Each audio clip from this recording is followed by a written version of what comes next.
This episode has been a point of much contention between Keith and I for some time. Almost broke up the show. Yeah, still might. There's still time. But it is just about my birthday, so this is a birthday present to myself, also from Keith. Also from me. What the f*** are we doing? What are we doing? What are we doing? What are we doing? This movie is from 1963? Correct? Correct? Yes, It's correct. Correct. It's in black and white? Mm-hmm. Correct? And it stars Sidney Poitier, correct? Poitier. Yeah. All of those things we have horrible track records for in terms of viewership. Our core fans do not give a shit about this film. They don't care. That has nothing to do with it being good. That has nothing to do with being well performed. It has nothing to do with the historical context that this film has within cinema and our society. Just they don't give a shit, and therefore this is a waste of everyone's time. A, Keith speaks as though anyone watches any of our shows. And B, shouldn't it be our job to be sharing interesting new films with our loyal, lovely viewership? Movies that they might not be super aware of, that don't come immediately to consciousness, to recollection, as filmmakers ourselves who are hopefully knowledgeable and cultured and experienced in the cinematic arts.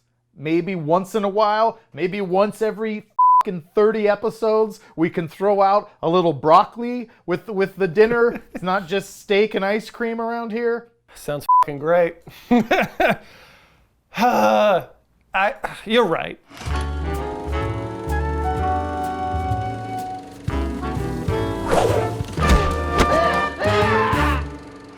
I'm saying I'm in mature mode now, so I'm ready to come. I got the glasses on, I got the jacket. I'm ready. I'm ready. You look really professional. What you guys can't see, and what I swear to God is true, is Keith is wearing sweat shorts. Not sweatpants. That is sweat shorts. That is personal information that I would wish to be private. All right, Keith. So, your reservations aside, we're talking about Lilies of the Field, 1963 film, starring Sidney Poitier, about a young man traveling through the deserts of Southwest America. As you tend to do. Yeah, as one does. And somewhere in Arizona, he stumbles upon a farm where he meets a head nun and her 4 lower nuns. I believe that's technical terminology. Other nuns, yeah. Yeah. Daughter Very nuns, religious here at the Bluff Council. Mother nuns and daughter nuns. We're Catholic, practicing Catholics. But and about the relationship that they strike up with one another, and what results from that. So what I always want to, because you are not the first good friend of mine that I've made watch this film, and I know that no one, including you, and including anyone who might be watching this who hasn't seen this film or hadn't heard of it prior to us doing this, no one's hearing the synopsis or reading the little bit on IMDb and going like, yep, can't wait to watch that. Black and white, 1963, probably doesn't have anyone that you've heard of if you're a casual film fan. Yeah, casual movie watcher, and it's about a black guy that helps some nuns in the desert. God is good. He has sent me a big, strong man. It's not making you jump to your feet to watch that. So what were your thoughts going in, and then what were your expectations, and what did you think when I would rave about this film? I want all the background. I want you to fill it all in for me. Well, I watched this film with a loaded gun in my mouth, just waiting, and just kind of waiting. That's what I thought going in. I just thought, like, I can't wait for this to be over before I started it. Going in, I was like, this is gonna suck. And then I was so pleasantly surprised when it was an hour and 30 minutes. Because every film that I didn't want to watch going into, that you force feed me my broccoli, is 7 hours long. It's 7, so I'm waiting. I'm just waiting at home. I let my wife go to sleep, and I'm like, I'm gonna be up till 6 a.m. watching some black and white. Anyway, so I did not have high hopes. Yeah. I was aware of the cultural significance. I'm aware of Sidney Poitier's place in all of cinema and his Oscar win for this performance. That I was aware of going in. So I was this much willing to give it a chance to see. That's where I was going in. What were your other questions? Did you have other questions? Do you want me to tell you how I felt about it? What did you expect? Because I do think, and I fall prey to this too. I fall victim to this too, where I think that there is a general expectation or perception of older films that even if they're good, they're going to be kind of boring and shitty. Yes. And I think that that's probably only getting worse with younger generations today. 100%. Where it's like, oh, was that movie made in the 70s or before? It's probably weird, and it's probably slow and boring. And I, as someone who considers themselves like a student of cinema, and someone who loves to watch classic films and who grew up watching classic movies and I have a real tolerance and an enjoyment for those. I only recently watched Casablanca for the first time a year or two ago. And even that movie, I was like, I have to be in the mood. I know it's an all-time great movie, maybe the best movie of all time, but I need to be in the mood to watch this black and white movie. It's probably going to be boring. But it's an amazing movie. It's good no matter when you watch it, Casablanca. And I feel that it's easy to forget that. And I think that most people that I've forced to watch Lilies of the Field end up being like, holy shit, sorry, swear jar. Whoa. This movie's really good. It's enjoyable and it's good. And so I wanted to know how much you were dreading it and what happened. Tell me what you thought. I could not be dreading it more. So we'll just, safe to say that. After watching it, it was better than I thought. I enjoyed it more than I thought I would. But but the hardest thing for me is at what point is it not apples to apples anymore? Because I think about, honestly, you know what I thought about the entire part of this film, watching this film? I thought about Wilt Chamberlain. And I thought about Bill Russell. And because I can talk about old basketball because no one's watching this episode anyway, as we've clearly stated. But that's honestly what I thought. When I think about Wilt Chamberlain averaging 50 points a game for an entire season, scoring over 70 points in a game 3 or 4 times in a season, you just think about the difference in how the game was played and how certain people were just so far above the level of the general public at that time. It's just so hard to contextualize what was good then is being good now. What would Wilt Chamberlain be in today's NBA? And how do you rank that? How is that even comparable? And is it at this point?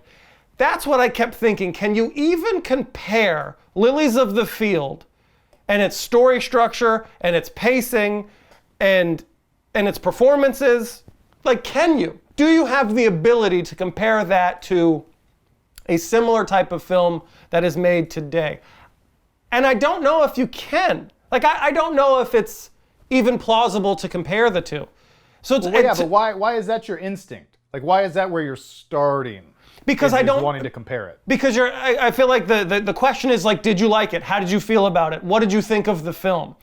And I honestly don't know how to I don't know how to judge it. Because how am I supposed to judge it because of how different films are today and how things are presented today, how things are shot today? What credit do you give a film that might have been groundbreaking in the 60s that is rudimentary to today. Because I could argue the directing is very rudimentary. There's nothing special about the directing of this film. I don't think there's anything special. But at the time, I'm sure a lot of those things were maybe groundbreaking. We're like, oh wow, this is the cutting edge of things. You know, just the general lifestyle, the general understanding of how characters interact in that world. It's like a different world. I don't know. It seems very hard to me to accurately judge it. Maybe I'm not making sense. Well, I don't know why that's where you're going. It's like, I know you're not intentionally probably, but it's almost like you're avoiding the question. Like, you don't have to compare it. Did you like the movie? Did you watch the movie and enjoy it? Or did you not really enjoy it? Or were you just kind of meh? I was kind of meh. There were certain parts that I liked, but as a whole, because this is where I'm going with it. Like, as a whole, I'm never gonna watch that film again. Mm-hmm. You know, I'm never gonna watch it again. And that, again, I don't think it's bad. I'm not saying it is a bad film. I would never say that. But that's what I think is unfair. It's not, I don't think it's a super enjoyable film by today's standards because I'm just so accustomed to and drilled into my head of how today is. And you talk about those like slow burns. You know, this is just like a really slow developing story. Like, this is like a story time. Like someone's reading me a book.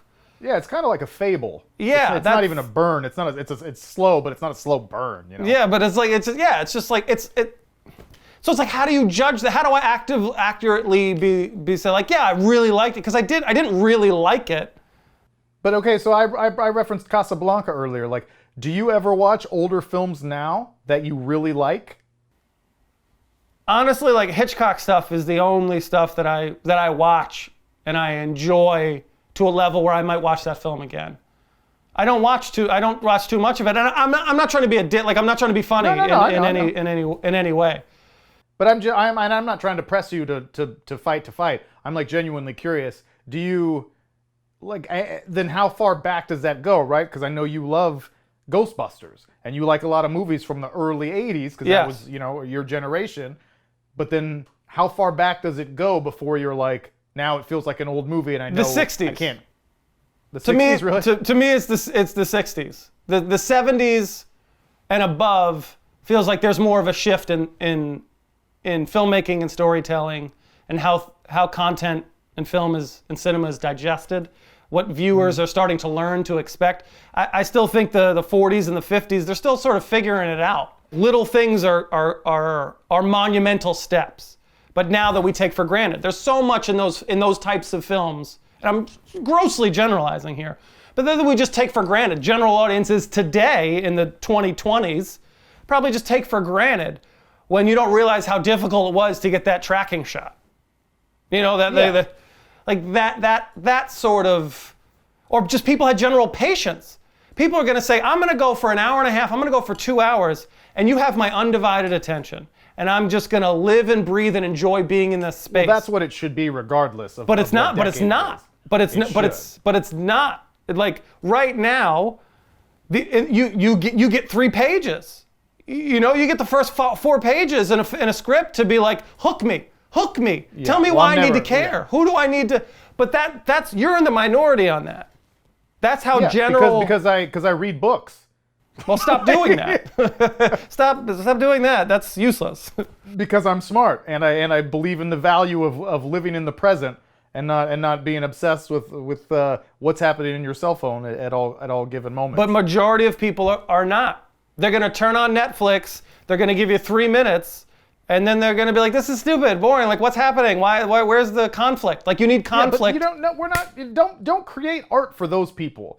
Like, as an artist, and I mean this seriously, is no artist, not just film or television writers or directors or whatever. Like, you shouldn't be making art for the lowest common denominator in society. I think that's HBO Max's business model. Warner Brothers, your old friends at Warner Brothers. Yeah, those motherfuckers. Like, sorry. I know. We're gonna be beeping. We're gonna beep. We're gonna beep. Okay. I'm sorry.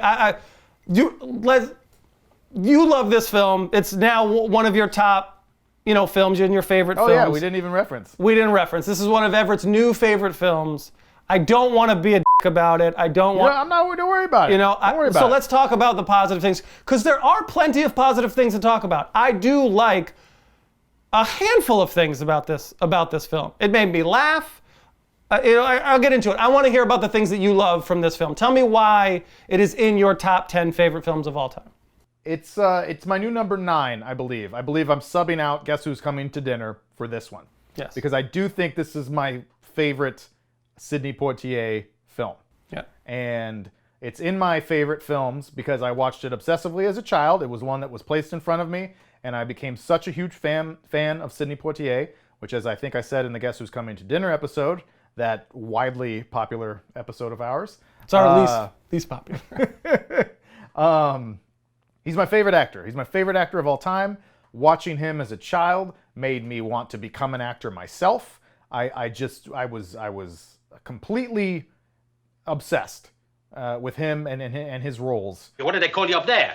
They call me Mr. Tibbs. And I think his 4 most memorable popular roles were all in the 60s.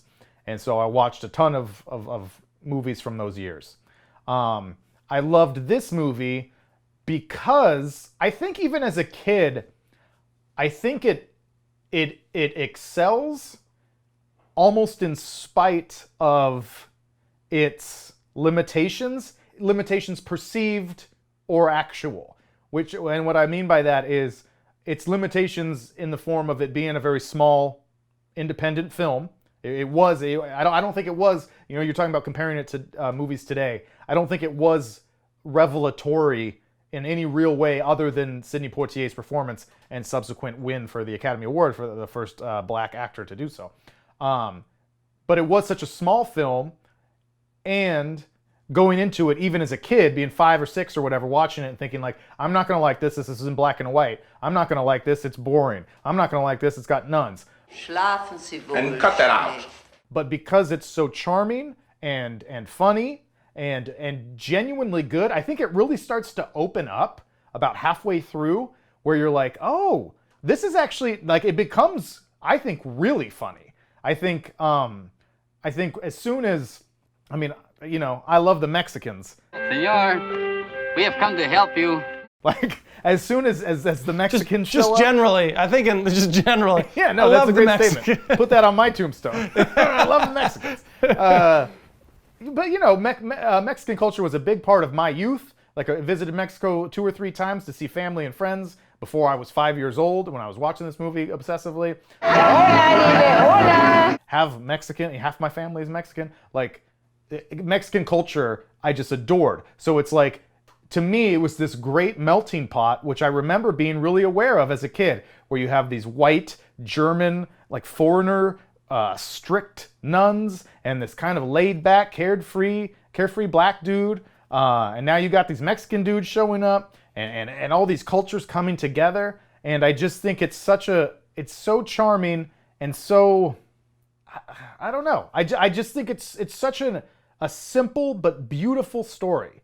And there should be something relatable and very touching, I think, to almost anyone who watches it. And I think that's why just about everyone that I've shown this film to really ends up coming away like, you know what, that's actually fun. It's a fun watch, and you have a good time. I don't know. I did laugh at a few parts. I did. There was a handful of times like I chuckled. I think you're right about the second half. I struggled through the first half. The second half of the film, I would say I enjoyed. And I loved the end. I think there are 2 things that are stand out. I think Sidney Poitier is one of the greatest actors of all time. I think he is just honestly a delight. His charm and presence, few people I think have what he has. Yeah. So you get that. He was my Wilt Chamberlain in that situation. Like, I was like, he is just far and away. He's just on another. He's just so much better than everyone, in my opinion, in that time frame. Like, bar none. He's just at another level. So I think he's a delight. I don't know if I can separate his performance from other performances because I think he's generally great. You know, you just get great stuff from him. So I did want to mention that. But what I enjoyed the most was the writing. Some of the best lines of dialogue I think I've ever heard. Wow. Could come from this film. I won't quote them specific, like exactly. I'll butcher them probably, but there was maybe 10 times where I was like, that. I was like, man, that is poignant, succinct, powerful. When the mother said to Sidney Poitier when he's like pouting that he wanted to build it by himself. God is building out there the chapel. And you sit here feeling sorry for yourself because you are not him. It's like, man, like there's a ton of sharp, witty, concise. Like concise is the hardest thing I have a problem with, as you're learning in this episode and every other episode. I'm not concise. It's so impressive. I thought some of the sharpest lines of dialogue I've ever heard are in this film. Yeah. Well, I love to hear that. I'll drink to that. Toast. If you're drinking at home, now's the... Yeah, now's the time. If you're getting blacked out at home, join the club. Get it. I gotta be ready. We out here I'm partying. drinking coffee and alcohol before every recording from here on. After that monstrosity of an episode that was Jackie Brown, I gotta keep my energy and my belligerence up high for Keith here. I get you. Oh, we didn't mention, which we should. I mean, the reason the most famous and enduring legacy of this film is that Sidney Poitier was the first black actor to win an Academy Award for this portrayal in 1963. The winner is Sidney Poitier. Well, when my name was called, I had no idea it was going to happen. I leaped up from my chair, and right there in the aisle, I was saying, I won. So he's a phenomenal actor. He won. The film was also nominated for Best Picture. Mother Maria was nominated for Best Supporting Actress. It was nominated for Best Black and White Cinematography. And it had one other, which I didn't write down. I apologize. But a point I wanted to bring up to you, which I didn't realize until just recently. Best Cinematography, for many years, had 2 awards. They had one for color and one for black and white. And I didn't realize that all the way up until 1967. They gave 2 cinematography awards. I had no idea. Yeah, I didn't realize that until when I looked it up myself as well. I was like, oh, they had a specific black and white award. It's really Interesting. fascinating. It's really fascinating. Especially all the way up until 67. I mean, that's kind of late, I would think. But this goes back to my point is like the 70s I feel like is a turning point in cinema.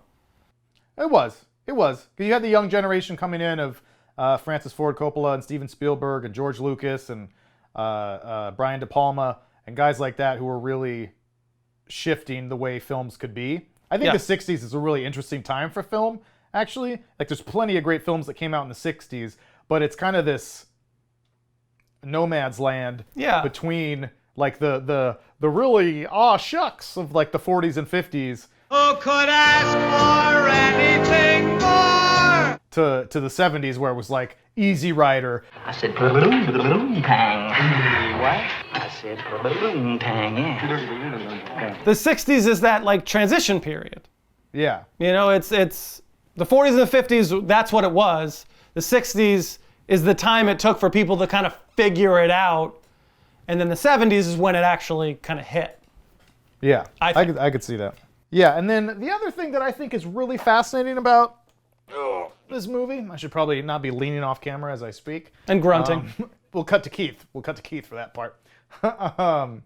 Something that I really think is interesting about this movie is that it's obviously set and made in the early 60s in America, starring a black man, but it's not hugely about his race. I mean, almost not at all. Yeah. Like it's barely referenced. And I think that is pretty amazing. My skin is black. My skin is black. No. I think that it's just a story about people, and at no point do the nuns bat an eye that this is a black dude that showed up, or they've been praying for a big strong man, and it's not even brought up. Yeah. There's no conversation about it's been hard for me as a black person, and the nun being kind of racist. Like, how easy would it have been in that time to make easy. Mother Maria kind of a racist? There was one moment in this last rewatch, as I contradict myself, where I thought where she's being insecure and she's mad, and she starts chastising him to wash his dirty hands and face. Look, your hands. Dirty. Go. Wash your dirty hands and face. And I wondered if that was like a kind of veiled racist thing, where she's like, I want to say something that's going to hurt him because I'm embarrassed that he brought me all this food, and you know what I mean? And so she's like, go wash your dirty skin. And I wondered if that was a thing, but I'll take it at face value. I mean, yeah, I never thought that before, but now Yeah. just in this more like sensitive time, I was like, oh, maybe that was Yeah. kind of a dig because she was looking for a way to hurt him. yeah. But I don't really think so. And then there's really only when he goes to meet Mr. Ashton, the owner of the business. Obviously, he calls Sidney Poitier boy a couple of times. Hey, boy. And I remember asking my grandma about that, like, why is he calling him boy? And her explaining to me that was a racist thing that people did. And then I love, though, that Sidney Poitier then flips it. You understand, boy? I understand. Hey, boy. That's what I was gonna say. That was the best part. I love that. I love that he called it when he addressed him as boy. Like, yeah, it's great. And then there wasn't like a big fallout. There wasn't Yeah. like he kind of like took notice the white man and it was like, all right, he got called out and then he hired him. You know, like they moved forward, and he became a good man or whatever. Yeah. That guy though, that kind of racist owner is the writer or the director and the producer of the film. I did not know that. Uncredited.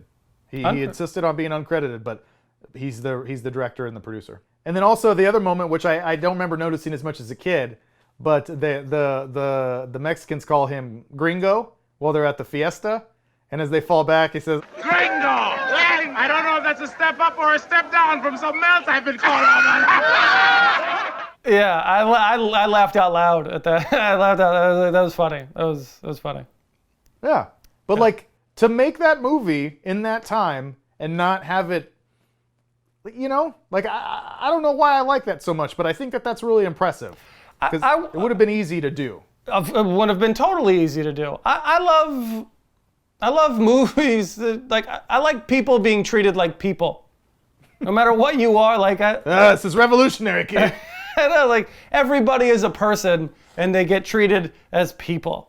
Like we're all human beings. So it's always refreshing to me. Not to say that we shouldn't have films that represent struggle of race and sex and sexuality, gender, all that sort of stuff. We should have those types of films. But we should also have films where we just treat people like humans and the struggle is not based on who you are. And it's always refreshing. It's always refreshing to see those films as well. That's interesting, and it makes me think of a show that we've talked about that I know you guys watch and that I'm nearing the end of. Monique and I are nearing the end of is Schitt's Creek, and I think that's intentionally what Schitt's Creek is doing, Which I think is great. It's the most like progressive imaginary town in the world where everyone is you know, half the people are in open relationships and kind of not gender fluid but sexuality fluid, and there's a dozen strapping young gay men in this small backwoods town, and there's gay couples, but no one bats an eye. Yep. Like there's never even been half a second of like these redneck characters like Chris Elliott being like, hey, two guys aren't supposed to be kissing. It's like everyone just accepts it off camera, and that is an interesting thing. It's obviously very intentional. It has to be. I haven't read a lot about Schitt's Creek because I'm waiting to finish the series to read all about it and watch bonus features. But I think that is similar vein, where it's just like no, just pretend like it's all fine because we're saying it's all fine. It's fine, because yeah. it is all fine. Like, you don't have 100%. to dwell. Like it's counterintuitive to be like we're all equal and treat everybody the same, but if you see someone that looks different than you, Yeah. like we need to focus on that, you know? Yeah. As a society, hopefully we can continue to move past that because it shouldn't be an issue, so let's not make it an issue. I don't mean that to be ignorant or sweeping it under the rug, which I feel like it could be easily misconstrued as. But the more we make it not a source of conflict, the less it will be a source of conflict, in my humble opinion. Yeah. It's fascinating. We're really verging on the edge of getting into some politics here, which I want to, because I've had 4 beers. But let's turn it back to the film. All right, 'cause I quick think question, 9/11. Watch the JFK episode. Let's get weird. Okay, bringing it back to the film. Yeah. I will say, lighthearted moment. I laughed the hardest. I laughed at a handful of jokes in the film. What I thought the funniest was, and I just kept chuckling, it wasn't even a verbal joke. It was a visual joke. They cut to the site of the build for the church. And the chapel. Lots of luck, lady. I ain't building no chapel. They cut to it, and there's like brick or whatever they're building with it, and there's a big sign that says, "Don't touch anything." Not don't touch the brick. It was just like, don't touch anything. I laughed at for a good 2 minutes. Just chuckled. Yeah. I thought that was. Then there was other signs too throughout, but I thought that was very funny. I love that whole bit when Juan shows up and is like, knocks the brick down. Like, you don't want it? Step over it. Go get another one. and then as he's like, ugh, and then he loses control of it. And I love the. He goes over to the guy that's like stomping in the adobe and hands him the bucket, and he just picks up the bucket and walks off. And then the woman comes and hands him a jacket and grabs a brick and walk. Like all that whole scene is really good. Yeah. That second half of the movie gets a lot more enjoyable. Yeah. Yeah. Something that I've noticed, I think just the last time or two that I've watched it, because again, this is just like Teenage Mutant Ninja Turtles. Watched this 1,000 times, literally, when I was a kid. And then as I've gotten older, it's been more, periodic. Every few years, I'll put it on.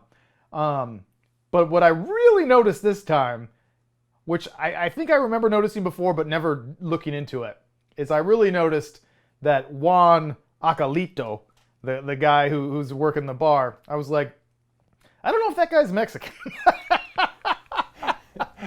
What do you think he is? Italian? What do you think he is? You think he's white? I don't think he's white. I believe his last name, his born name, is his stage name is Stanley Adams. And if what I saw online is correct, his born name was Stanley Abramowitz. Oh, never mind. Wow, interesting. Okay. Yeah, little brown face. Let's get offended. But no, I thought that was really funny, and what made me notice it, because I was just looking at him and I was like, he's doing a great job. Like as a half Mexican, I can say like he's doing a good Mexican, and I bought it hook, line, and sinker as a kid. But then one of the giveaways as I watched this last time is he goes, "Oh, Mamma Mia, what am I doing here?" I thought, I don't know that I've ever heard any Latino say Mamma Mia. I don't know that's. So I thought he was Italian. That's your tell. That's like in Inglourious Bastards when he holds up the 3 fingers for the whiskey instead of the wrong 3 fingers. It's like, oh, slight little difference there. I'll cut this, but you haven't seen Inglourious Bastards? Oh, Keith, what the fuck? I love how he kind of disappears. He runs away for a while. Where does he go? That's a good question. That's what I like to imagine. I like to imagine that he went to California and he went to San Francisco and he's just smoking opium and just like banging hoes. Well, that's what they made. That's what they made it sound like. He came back in that like Hawaiian shirt or whatever, and like he was clearly hungover. Yeah. He needed a little break. He needed to go sow his wild oats. And they just don't address it? I thought I missed it. Like, what was he doing? No, he just needed a break. He needed to get away, but his purpose brought him back. But it's like a hiccup because it is sort of a a biblical fable. All in Yeah. all, like it kind of is. And so that's just the point in the story where he has second guesses because Mother Maria is a little crazy. He's like, yeah, do it on your own. Goes off, gets his fill of the free life, and he realizes he wants to finish this job, you know? But Sure. I want to see that movie, which is like basically The Hangover, but for Sidney Poitier in 1963 in San Francisco, which I'm going to tell you is probably pretty good. Yeah, yeah, he got into some things. Here's, we can cut this completely, but this movie I did also thought brought up a interesting discussion. You believe in God? God is within us. I have a very similar conversation all the time with my mother. Prayer is obviously worthless. People give God credit for a lot. Get cancer and pray away the cancer and see how well that works. Like that's not going to work out. Who gets the credit for good deeds? That is God. It's not that we are God. It's that energy is God. Hey, do atheists go to hell? No. How about people who say they are not religious, but they are spiritual? Straight to hell. I believe in people. I believe in people. That's why when I first started reading about Satanism, I was like, this is making a little bit of sense. God is within us? That makes sense. Stabbing kids? Not every day. All in all, I know I dodged it in the beginning of the conversation because I still do believe it's hard to rank these older films just because I live in a completely different world. But with that said, there's a lot to enjoy from this film. I will say it. There's a lot to be enjoyed from it. I don't think it's a multiple watch thing, but there's a lot of craft that is going into it, and it is worth the watch. It's worth from an educational standpoint, from a historical context standpoint. There's a lot of things and a lot of reasons as why you should watch the film. So, Keith Macri stamp of approval. Speaking of, you know how there's pornography knockoffs of so many major films, parodies? Yeah. Let's see this one. Why?